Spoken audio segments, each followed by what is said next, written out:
Tokito dia cubalah potong kepala demon ni yang macam ikan. Tapi demon ni dia regen lagi macam biasa. So Tokito dia cuba pula potong pasu yang berada di badan demon tu. Dan bila dia pecahkan pasu tu, barulah demon tu hilang. Jadi lepas demon tu berjaya dikalahkan, Kotetsu ni dia lari lah ke arah Tokito. Lepas tu dia peluk Tokito. Dia ucaplah terima kasih sangat-sangat dengan Tokito sebab dia ingat dia dah nak mati. Masa tu dia takut betul dan dia bersyukur sangatlah dengan Tokito sebab selamatkan dia. Dan dia minta maaf jugalah dengan Tokito sebab dia pernah panggil Tokito ni dengan panggilan yang buruk. Jadi Tokito katalah, kau pernah panggil aku dengan panggilan yang buruk macam ni. Kotetsu ni dia menangis. Dia kata, aku minta maaf, aku memang bencikan kau sangat dulu. Jadi Tokito dia resume lah dia punya perjalanan tu. Dia kata, kau buatlah apa-apa yang kau nak sekarang. Aku kena pergi ke kampung penampak pedang ni. Tapi Kotetsu dia halang lah Tokito. Dia kata, tolong selamatkan Kanamori juga. Sebab Kanamori pun tengah diserang sekarang ni dengan Haganezuka. Haganezuka ni sekarang tengah buat pedang Tanjiro tu. Jadi dia mintalah Tokito untuk selamatkan Kanamori dan juga Haganezuka. So Tokito dia nak reject lah permintaan Kotetsu ni. Tapi masa dia dah almost reject tu, dia teringatkan memori dia dulu bersama-sama dengan Kagaya Ubuyashiki. Jadi ini sebenarnya memori Tokito lah yang dia macam lupa-lupa ingat dulu. Okay? Dia teringatlah kata-kata Kagaya, di mana Kagaya kata dengan Tokito, satu hari nanti kau mesti akan dapat jumpa diri kau yang sebenar. Kau mungkin keliru sekarang, tapi untuk masa sekarang ni, kau fokus je untuk diri kau sendiri. Selama mana kau hidup, kau pasti boleh lakukan sesuatu. Dan memori kau pasti akan datang balik suatu hari nanti. Jangan kau sia-siakan peluang tu. Mungkin kau nampak sekarang ni benda mungkin tak penting sangat. Tapi mungkin suatu hari nanti, perkara yang tak berguna tu akan menyebabkan kau ingat balik memori kau yang lama. Jadi lepas Tokito dah recall balik memori dia dengan Kagaya, dia bawa Kotetsu pergi ke tempat Kanamori dan juga Haganezuka. Dan di situ dia sempatlah persoalkan decision dia. Okay? Dia kata, betulkah apa yang aku buat ni? Kalau aku selamatkan Kanamori dan juga Haganezuka, aku tak boleh lindungi penduduk kampung di Swordsmith Village tu. Tapi Tokito, dia teguhkan keyakinan dia. Dia kata, tak, aku boleh. Aku telah diakui oleh Oyakata sama. Aku ni Miss Pillar Muichiro Tokito. Dan sekarang ni, Tanjiro pula yang hampir diserang oleh Urogi. Dia cepat-cepat potong mulut Urogi. Tapi di situ pun dia sempat panik lah. Sebab dia tahu bila dia potong mulut Urogi tu, Urogi tetap akan regen balik. Dan memanglah Urogi dia regen balik menjadi dua. Sekarang ni muncul pula dua mulut. Okay, dua pasang mulut. Dan kedua-duanya sedang cuba untuk menyerang Tanjiro. Jadi serangan tu telah berjaya sekali lagi mengenai Tanjiro. Tapi kali ni Tanjiro dia tersenyum sebab dia kata kekuatan serangan daripada Urogi ni telah jatuh. Okay? Tak sama kuat macam Urogi yang sebelum ni. Jadi di situ dia perasanlah juga, tak semestinya diorang ni makin berpecah, makin kuat. Okay? Jadi diorang punya peak, diorang punya kekuatan ni, power diorang adalah ketika diorang berpecah menjadi 4. Lepas diorang berpecah menjadi 4 tu, even though diorang dibelah menjadi 2, diorang tetap akan regen macam sama, macam emosi diorang yang asal. Okay? Macam contoh Urogi ni lah, dia telah dipotong 2 kan oleh Tanjiro. Dia regen, dia tetap menjadi Urogi yang sama. Jadi Tanjiro ni, dia counter attack lagi lah serangan daripada satu mulut Urogi ni. Kemudian tiba-tiba dari belakang Tanjiro pula muncul lagi Urogi yang cuba untuk teriak ke arah Tanjiro. Tapi Tanjiro berjaya elak serangan tu. Dan bila Tanjiro tengok mulut Urogi yang dia baru cucuk tu, mulut tu telah hilang. Okay, mulut tu telah regen balik menjadi Urogi yang asal. Dan Urogi ni telah menyerang Tanjiro dengan cara mencakar dada Tanjiro. Okay, so Urogi dia ketawa lah dengan Tanjiro. dia kata dengan Tanjiro, "Bagaimana rasa kuku aku nih? Pantas dan tajam kan? Dia sangat kuat, sampaikan kuku aku nih boleh memotong berlian." Jadi Tanjiro nih dia tengok belakang, dia ketawa balik dengan Urogi. Sebab Tanjiro sendiri sempat balas balik serangan Urogi. Dan Urogi nih sekarang kepala dia tuh terpotong dua akibat daripada serangan Tanjiro. Dan ketika Urogi coba untuk menyerang Tanjiro lagi, Tanjiro dengan pantas dia potong lagi mulut Urogi sebelum Urogi sempat lancarkan serangan dia. Dan perlawanan antara Tanjiro dengan Urogi ini makin sengit lah. Dan di situ ditunjukkan pula babak di mana Nezuko tengah berlawan dengan Karaku. Jadi Karaku dia macam main-main lah dengan Nezuko. Nezuko yang struggle berlawan dengan Karaku. Tapi Karaku ni dia macam kasih main-main je dengan Nezuko. Jadi Sekido yang nampak perlawanan Karaku dengan Nezuko, dia suruh lah Karaku ni cepat-cepat habiskan Nezuko. Sebab dia pun annoyed nampak Karaku yang kasih lambat-lambat perlawanan diorang tu. Tapi Karaku ni dia masih lagi enjoy main dengan Nezuko. Jadi Aizetsu pula dia cakap lah, bagilah aku yang tamatkan nyawa budak perempuan tu. Jadi bila dia cuba tarik dia punya tombak tu daripada badan Genya, dia gagal. Dia heran lah, kenapa dia tak boleh tarik balik tombak dia tu. Jadi dekat situ pula Genya ni rupa-rupanya dia belum mati. Dia angkat kepala dia tengok Aizetsu, lepas tu dia senyum. Dia kata, lawan kau ada dekat sini bro. Lepas tu dia terus tembak kepala Aizetsu ni, sampaikan kepala dia ni musnah. Okay, lepas Genya berjaya tembak kepala Aizetsu, kepala Aizetsu ni pun pecah lah. Tapi dia belum mati lagi. Jadi Aizetsu dengan kepala dia yang dah pecah tu, dia tarik keluar tombak yang ada di badan Genya. Dan benda ni menyebabkan banyaklah darah keluar daripada tubuh Genya. Dan dia juga muntah darah. Tak berapa lama kemudian, kepala Aizetsu ni pun muncul balik macam sedia kala.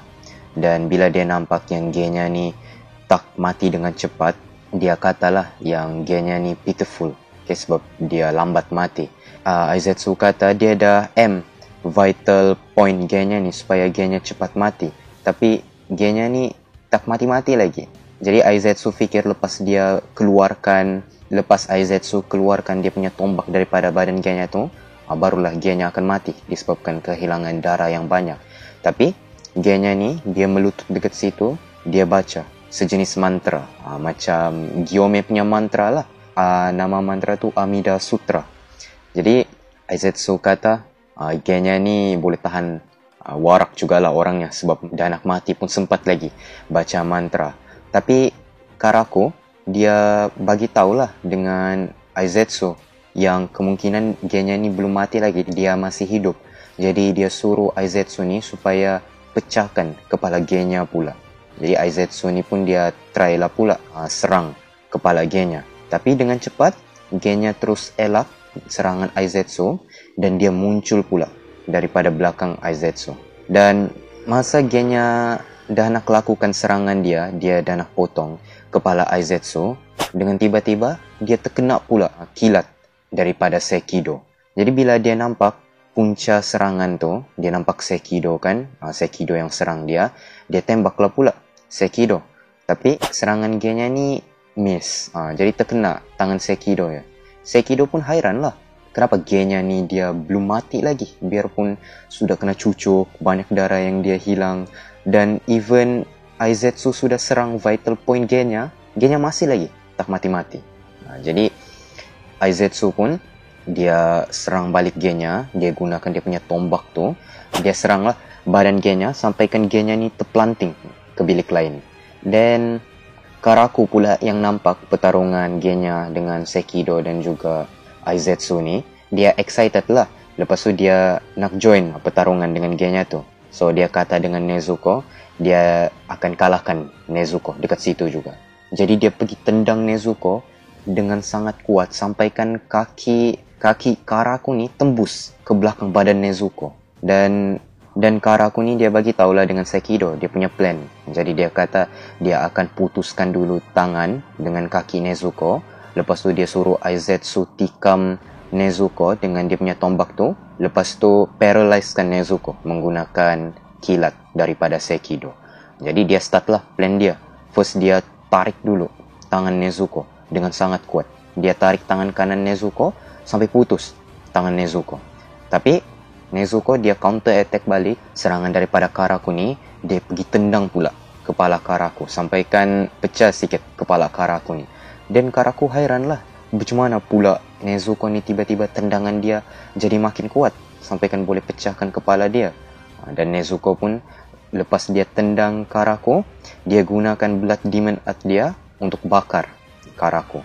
Jadi Karaku pun dia meraung lah kesakitan dekat situ disebabkan api daripada Blood Demon Art Nezuko. Dan at the same time Nezuko dia berjaya ambil kipas daun pisang daripada Karaku tu. Lepas tu dia gunakan senjata Karaku ni dan dia libaskan senjata tu ke arah Karaku sampaikan Karaku ni terbang jauh daripada bangunan tersebut. Jadi sekarang ni Karaku sudah out daripada battle. Jadi Nezuko lah pula sekarang yang berhadapan dengan Sekido. Masa Nezuko dah nak serang Sekido, Sekido pula secara cepat dia gunakan dia punya tongkat tu dan dia cucuk leher Nezuko dan tembus jugalah tombak tu ke leher Nezuko. Dan Sekido pun gunakan dia punya kilat tu untuk paralyzekan Nezuko. Jadi dekat situ Nezuko ni dia dah tak bergerak. Dia dah tak dapat bergerak disebabkan kilat daripada Sekido. Sekarang ni pula Tanjiro dia tengah berlawan pula dengan Urogi. Urogi ni dia tak turun ke bawah. Okay, dia terbang-terbang je di atas. Dia terbang, lepas tu dia serang Tanjiro, lepas tu dia naik balik ke langit. Macam helang lah cara dia serang Tanjiro. Jadi Tanjiro ni pun dia kepayahan jugalah kan berlawan dengan Urogi. Dan dia risau jugalah dengan keadaan Nezuko dengan Genya yang sekarang ni berhadapan dengan 3 orang Hantengo. So Tanjiro ni pun fikirlah apa yang dia boleh buat untuk kalahkan Urogi, apa yang dia boleh buat supaya dia cepat sampai ke bangunan yang sekarang ni Nezuko dengan Genya berada. Jadi masa dia tengah struggle berlawan dengan Urogi ni, ditunjukkanlah pula Genya yang sekarang ni masih lagi berlawan dengan Aizetsu. Dan Genya pun dia masih lagi baca mantra dia tu. Dia masih lagi non-stop baca dia punya Amida Sutra itu. Dan disebabkan Genya ni masih lagi hidup, sekali lagi Aizetsu ni dia hairan macam mana Genya ni boleh hidup. Dan dia tanya, siapa sebenarnya Genya ni? Jadi Genya ni pun dia ketawa lah. Dia ketawa, lepas tu dia kata, kau nak tahu? Nama aku Shinazugawa Genya. Kau ingat ni baik-baik. Inilah nama yang akan bunuh kau dekat sini. Jadi Genya ni makin bersemangat, tapi at the same time dia dah macam dah nak gila berlawan dengan Aizetsu tu. Okay? Dan berbalik lagi dengan Tanjiro. Sekarang ni Tanjiro dia tengah berlawan dengan Urogi.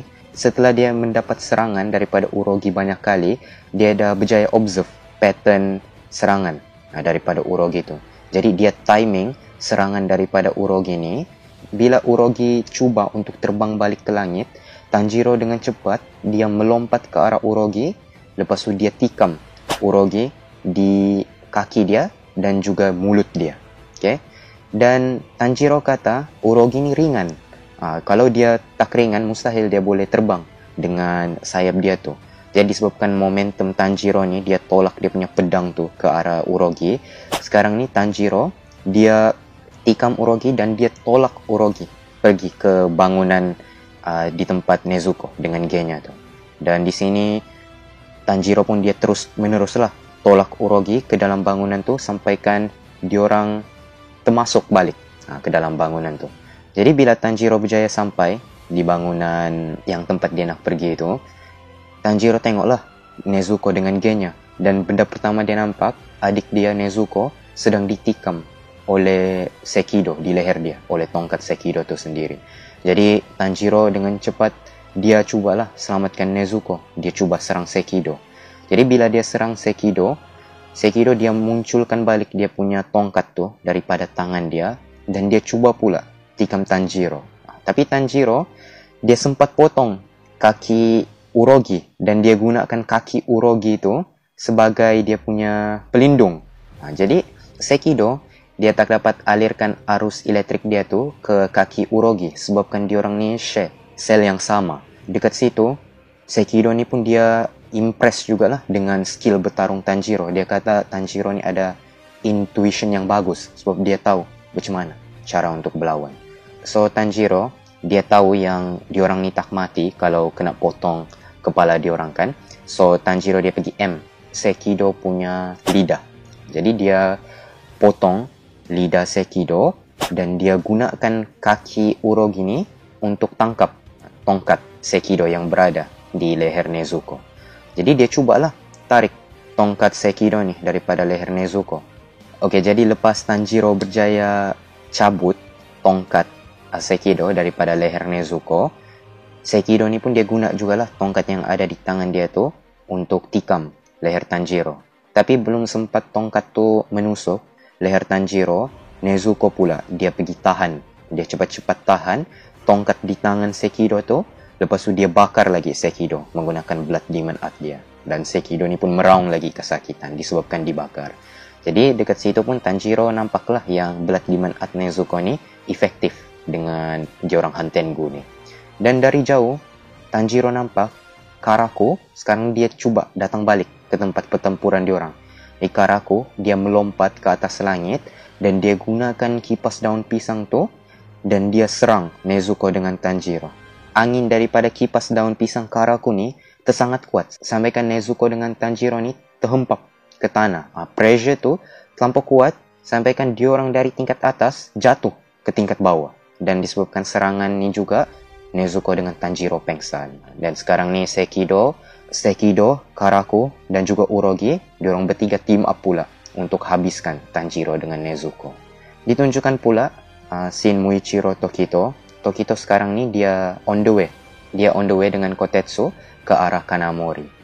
Dan ada satu demon ni, dia cubalah serang Kanamori. Tapi Tokito dia dengan cepat, dia terus bunuh demon tu. Kanamori yang nampak kehadiran Tokito ni pun, dia gembiralah nampak Tokito. Dan dia terkejut juga nampak skill Tokito ni kan, yang dapat membunuh demon dengan sekelip mata. Jadi Tokito ni dia tanyalah, kau ke Kanamori, kau dah siapkan pedang aku, bawa pedang tu ke tempat aku sekarang. Jadi Kanamori yang nampak pedang Tokito yang sekarang ni pun dia terkejut lah, nampak yang pedang dia memang dah rapuh. Jadi dia pun cepat-cepatlah dan nak bagi pedang Tokito ni.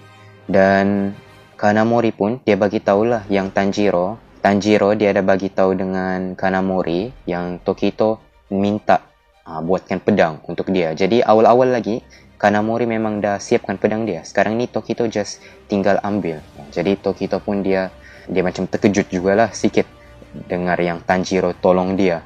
Di tengah-tengah perbualan diorang tu, Kanamori ni dia teringatkan Haganezuka. Dia teringatkan Haganezuka yang sekarang ni tengah buat pedang Tanjiro di satu bangsal. Jadi Kanamori dia mintalah dengan Tokito untuk ambil pedang dia di bangsal tu tempat Haganezuka bekerja sekarang dan terus pergi ke tempat ketua kampung diorang tu. Tapi Tokito kata dia tak boleh buat. Jadi masa Kanamori kata kenapa? Dan tiba-tiba dekat situ Tokito dia terus tarik baju Kanamori. Lepas tu Tokito kata dia dah sampai.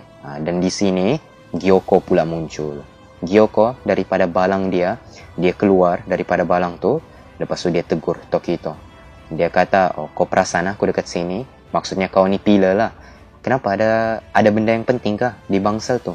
Kenapa bising-bising kamu dekat sini? Dan start daripada situ akan bermulalah pertempuran antara Gyoko dan juga Muichiro Tokito. Alright geng, itu saja untuk video kali ini. Aku harap korang enjoy tengok. Keep supporting Manpan Studios. See you guys next time. Assalamualaikum.